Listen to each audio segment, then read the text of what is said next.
Sabihin niyo yung totoong ginawa nila. Yun lang. Sabihin niyo, anong ginawa niya? Ginamit mo pangalan ko, Manjinder James Kumar, di ba? Para humingi ng pera sa mga tao. Tama, di ba? Ilang tao yung nahingi nyo ng pera? 6 na tao. May ilang milyon na rin, di ba? Meron, di ba? Bakit ako sa dinami-rami ng tao? Hindi ka ba na, ano, na, hindi ka ba na nahiya? Sorry. Hindi ko sorry ka, walang problema yan. Gusto ko naman naman yung totoo. Ikaw naman, anong naging participation mo?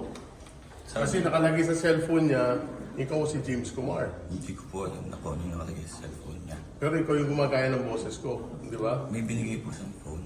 Oo. Tapos galing daw po sa inyo. Galing daw sa akin. Opo. Tapos approved daw yung ako makipag-usap sa mga client. Sabi niya daw po.